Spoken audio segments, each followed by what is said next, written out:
I hail our people across the whole world. Welcome to Pidgin News Network, where news the bono fairly get the latest news for Nigeria and Obodo Yibo. Nyans as they pan for we street, parable as them we forefathers stock camp to read as they flow from we Pidgin world go enter everywhere. Bata. My name now Roro Pata 20 kilometers. Now welcome to Pidgin News Network World News. A hungry cockroach to dance outside, but now the fear of Okuko no gree. Because if he come out come dance, Okuko go swallow am. So therefore, we self hungry us to come out, go judgment to greet our friend. But now coronavirus no gree.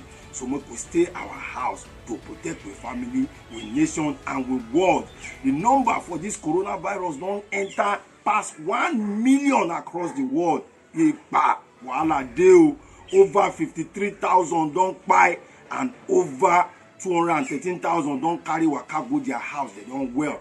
That means hope dey for us. If we report quick and we take treatment, we go well, go back house. My people, with the year say wear mask, with the year say no wear mask. World Health Organization been talk say make we no wear mask. Say na only people wey sick or wey get corona suppose dey wear mask, and the medical doctor.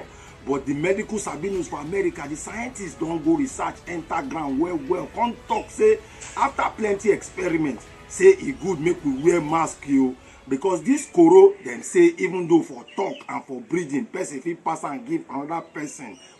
Wahala dey full ground o. But as wahala dey full ground, na so mankind dey run up and down the whole world to ensure say answer dey.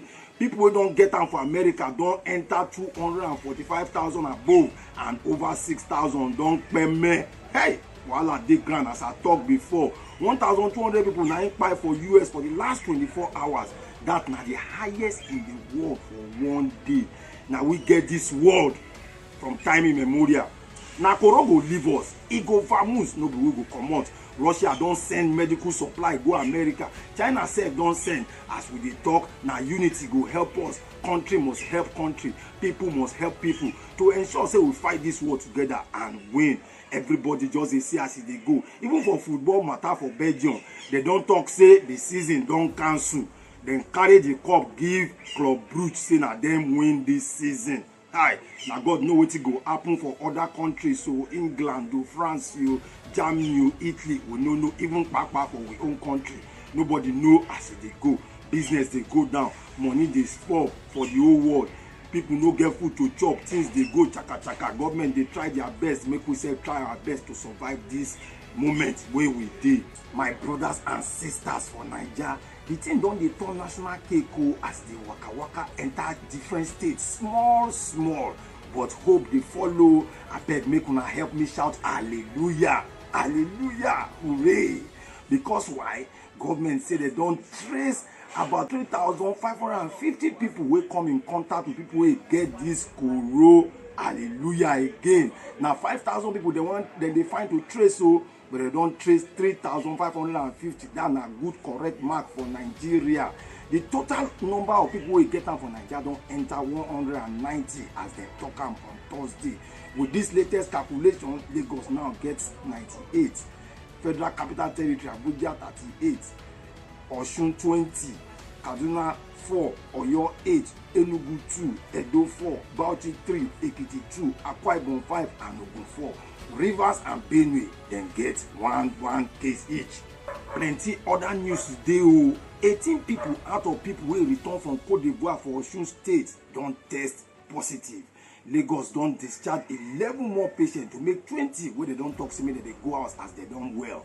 248 don't by themselves sit down for house. They do isolation for your state. A good like that. Make they do like that so that we fit control this virus where they blow like breeze.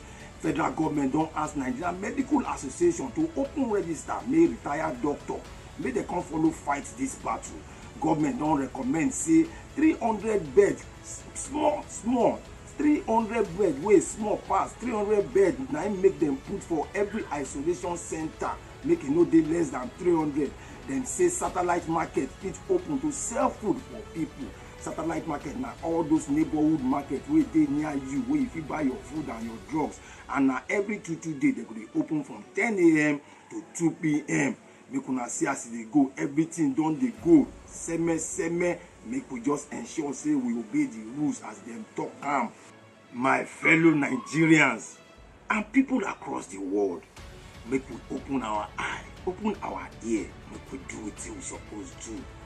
Wash your hands all the time. No hug people. Stay your own and stay my own. No stay for where more than 20 people gather. Use hand sanitizer. Stay at home. Help yourself. Help Nigeria. Help the whole world so that we will fit fight and win. As the news dey carry waka up and down, na so we will dey follow am, dey bring am come una doorstep. This na Pidgin News Network, where news dey start from. I hail una. Back am.